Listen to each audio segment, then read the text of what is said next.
Hi, I'm Colin with Agriland, and I'm here with Seamus McMenamin, the Board Bia Livestock and Sheep Meat Sector Manager, here to talk about the sheep trade this year. So, Seamus, this year, what has the trade been like for Irish sheep farmers? Well, the quotes at the minute there, you're talking about 620 cent a kilo, that's all in with your quality assurance bonus and everything. Now, it is just slightly ahead of where we were last year, but obviously the price has been eroded by those higher costs of production. You know, it has been a difficult year for Irish sheep farmers with those higher costs coming in, and we've seen that reflected in terms of the number of lambs coming forward for slaughter. You know, the kill to date's running about 70,000 a head behind where it was last year. That's the spring lamb throughput, and that is just a direct reflection of the higher cost of production and producers maybe opting, you know, not to concentrate feed, and it's slowed down the throughput of lambs for the year to date. And so producers, what I've been hearing is throughout certainly the last few months, they've been quite keen to be getting well-fleshed, heavy lambs, but they don't really seem to be getting that. I suppose the added costs of feed would factor into farmers trying to finish lambs. Has that been a problem for Board B to market? I suppose we've had a difficult year in terms of producing lamb. You know, it's been a funny year for growing grass. We went from very dry spells to very wet spells, and if you look at the average carcass weights of the lambs coming in, they're probably back about a kilo and a half from where they would be.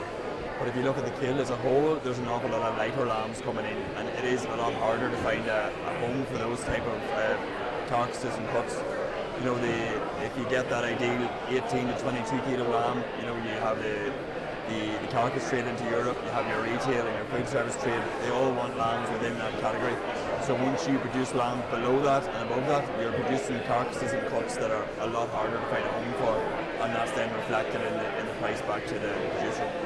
And so a lot of farmers, I suppose throughout the year, they were hearing the potential for an export market to the United States. Is there any sort of an update on that market? Well, I suppose as Board B, we're constantly looking for the best market that give the greatest return, and the US does give great opportunities in terms of, you know, being able to sell or Irishness, and they're looking for a high-end product, particularly in food service. Suppose we have the market access piece sorted. It's now just getting the individual plant approval sorted out. So that is a very technical process. So the department and Meat Industry Ireland are continuing to work through that. But I suppose once we get that approval sorted, we have a suite of activities ready to go in the market. You know, we have our EU campaign that covers China, South Korea, Japan, and America. So that US element is just ready for kick-off as soon as the access is granted and we get product into the market. And in terms of Irish exports to the EU, how have they been in comparison with last year's figures? Volume-wise, they're probably more or less the exact same. To date, for the first 6 months of the year, we exported 226 million, I think was the export value for the year to date, which is back 4% from the year before. And that's just reflective of that lower price back to farmers. But in terms of volume, it's been more or less the exact same volume. And Europe continues to be our most important market. They take about 3/4 of everything we export. So that continues to be the focus then of most of our in-market activity and promotional work and engagement with customers. And so then a little closer to home, just across the border into Northern Ireland, what has the trade been like between those areas of sheep coming from the north? I suppose it is just a factor of the Irish sheep trade is that there is a proportion of the lambs come down, you know, to be processed here and marketed on. We're actually running behind in terms of numbers being imported this year. There's quite a strong GB trade for sheep meat, and that's kept a lot more lambs north of the border.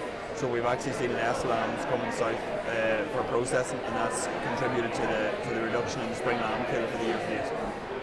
And I know you may not be keen to give a forecast for next year, but is there anything farmers can hope to expect in terms of any particular times of the year that there will be a good demand for lamb? Well, I suppose at the minute, if you look at the kill in general, you know, we're probably looking at slightly more hogs being carried into next year again. We're probably looking at about another 30,000 on top of what was already carried this year.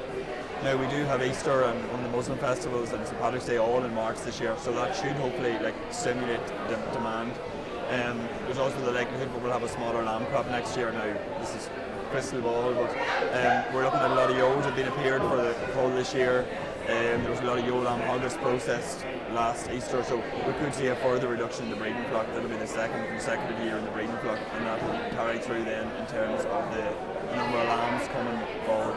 So like there should be good enough demand there in the early months of the year, and it's just about just trying to find the highest value markets and the best paying customers for them.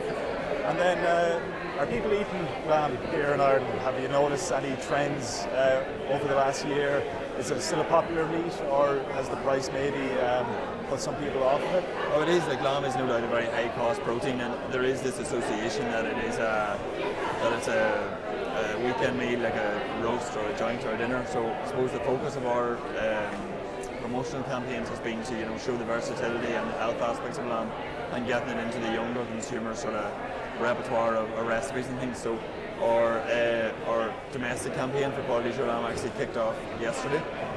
So it covers things like TV, radio. We're doing a lot more on social media to attract into that younger audience. So there's been a bit of a shift towards and using younger promotional and chefs and influencers as well, to attract people, and just to show that lamb can be used for a range of dishes, and it's not just for your Sunday roast. Yeah, and just I suppose for next year, for farmers, they will have the quality assurance bonus for them. But when prices do just drop down like they have at the moment, they should be aiming really to try and get their lambs out when the prices at their peak in the summer. I suppose the biggest thing is producing a lamb that the market wants. So to engage with your factory and make sure that you're producing a lamb with the right carcass weight, the right fat cover. And I suppose there were traditionally big peaks in supplies of lambs in June and then again in the autumn. But it has kind of balanced out over the course of the year, and that makes it easier to market in terms of consistent volumes. But no, it is about producing a consistent product, and it is that consistency then that a customer in an export market is willing to pay for. Thanks very much, Seamus. All right, no problem. Thanks for that.